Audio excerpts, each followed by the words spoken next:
Bab 245. Apakah kamu mengetahui identitasmu? Setelah mengikat sabuk pengamannya, Davin Ye menutup pintu mobil, kemudian pergi ke sisi lain untuk masuk ke mobil. Setelah itu, dia melepas jasnya dan mengenakannya di tubuh Claire Sen, agar kamu tidak masuk angin. Claire Sen melihat jas, meliriknya, tidak menolak.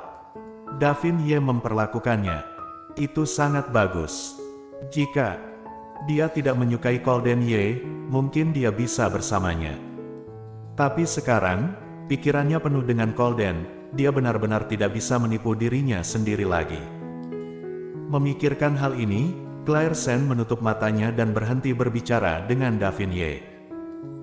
Mobil berjalan jauh, tidak tahu berapa lama waktu yang dibutuhkan untuk akhirnya mencapai tempat parkir kediaman Ye. Claire Sen takut disalahpahami oleh pandangan Golden Ye, jadi dia masuk ke mobil dengan sedikit tergesa-gesa, mengembalikan jasnya ke mobil ketika dia turun dari mobil. Davin Ye tidak bisa menahan senyum ketika dia melihatnya.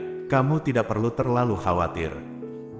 Aku telah bertanya kepada pelayan, tetapi Golden tidak pernah kembali.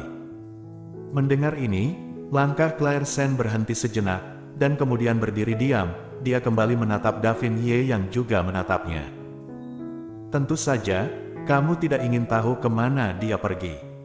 Dia tersenyum tipis, alisnya masih hangat, tetapi matanya tajam. Claire Sen melihat dengan jelas dan menundukkan kepalanya. Sebenarnya, dia tidak perlu memikirkannya.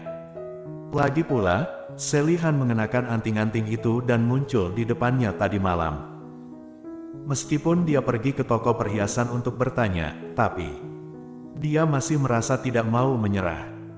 Dia merasa bahwa mungkin pemandu belanja menipunya, atau mungkin dia salah.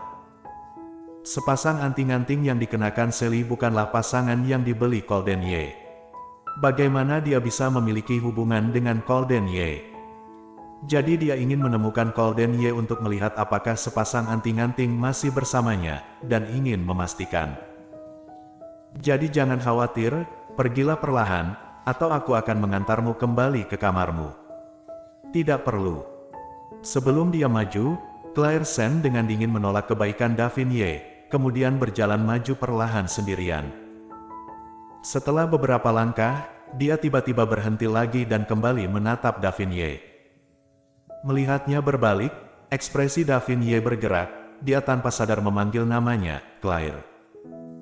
Kakak, aku tahu kamu baik padaku, dan aku sangat berterima kasih padamu karena telah tulus padaku, tapi perasaan memang tidak bisa dipaksakan.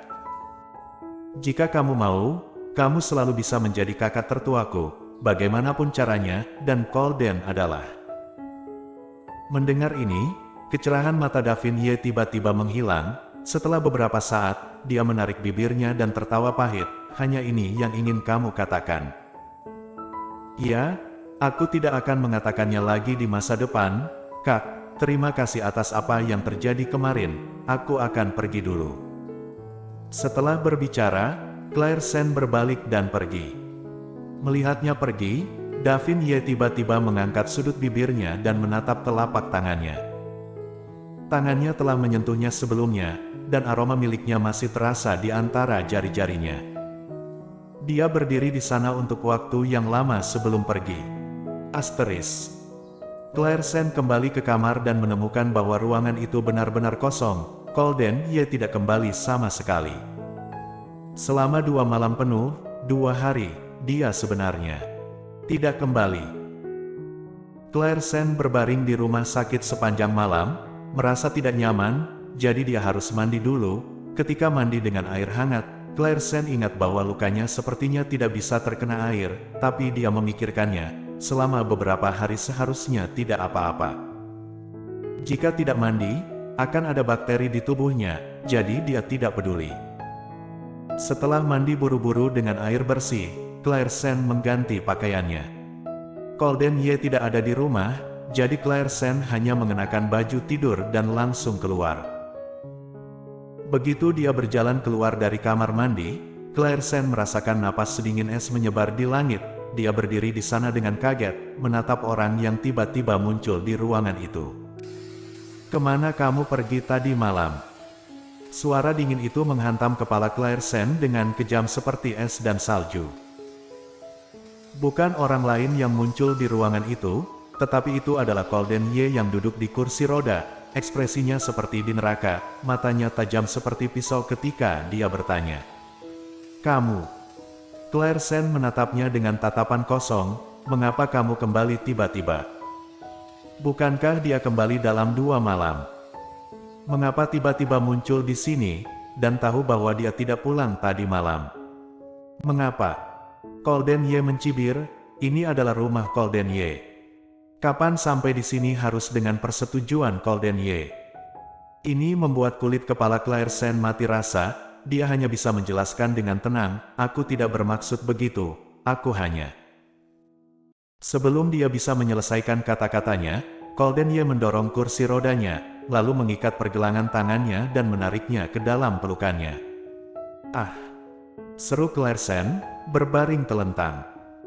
Dia baru saja mandi, dia penuh dengan uap air, dia juga tidak mengenakan pakaian yang pas. Ketika dia berbaring di pelukan Golden Ye, dia merasakan bagian tertentu dari dirinya dipukul dan terluka. Dia segera dan ingin dia menjauh. Ekspresi wajah Golden Ye sangat suram, auranya gelap. Bukan begitu. Apa maksudmu? Atau, menurutmu aku muncul tanpa sebab dan mengganggu perbuatan baikmu? Apa? Claire Sen menatapnya dengan heran, mengulurkan tangan untuk mendorongnya menjauh, tetapi pergelangan tangannya terjepit begitu keras sehingga dia memucat karena kesakitan. Kamu melukai tanganku. Apakah kamu masih tahu rasa sakit? Golden Ye menatapnya dengan dingin, mencibir, mengapa kamu tidak berharap untuk menjadi sekarang ketika kamu tidak pulang tadi malam? Hah? Apakah kamu tahu kamu sudah menikah dan apa yang harus dilakukan? Mendengar ini, Claire Sen akhirnya mengerti alasan kemarahan Golden Ye. Dia menatapnya dengan mata lebar, kamu, bagaimana kamu tahu bahwa aku tidak akan pulang pada malam hari? Apakah kamu pikir kamu bisa bersembunyi dariku? Golden Ye mencibir, sepertinya selama periode ketika kamu menikah dengan keluarga Ye, kamu telah mendapatkan banyak keberanian, kamu benar-benar belajar untuk tidak pulang pada malam hari. Katakan, apa yang kamu lakukan tadi malam saat kamu tidak kembali? Nada suaranya sedikit menegur pada awalnya, kemudian tampak sedikit acuh tak acuh. Pada awalnya, Claire Sen merasa sedikit bersalah dan sedikit takut, dia sebenarnya tidak tahu bahwa dia tidak akan pulang pada malam hari, jadi bagaimana dia tahu? Tapi sekarang dia mempertanyakan dirinya sendiri seperti ini, Claire Sen tiba-tiba bereaksi, kualifikasi apa yang dia miliki untuk mempertanyakan dirinya sendiri? Jadi dia perlahan mengangkat kepalanya, matanya bertemu dengan mata Golden Ye, suaranya tiba-tiba tenang. Apa yang aku lakukan, apakah kamu peduli? Mendengar, pupil Golden Ye menyusut, dia menyipitkan matanya dengan berbahaya untuk menatapnya, apa yang kamu katakan? Claire Sen sama sekali tidak takut padanya, menekan bibirnya untuk menatap tatapannya, dengan sengaja merendahkan suaranya. Apakah kamu tidak tahu apa yang aku bicarakan? Kamu tidak pulang, mengapa aku tidak bisa? Kamu tidak bisa kembali selama 2 hari 2 malam, tapi aku tidak pulang hanya dalam 1 malam, dan kamu berani memarahiku. Bersambung.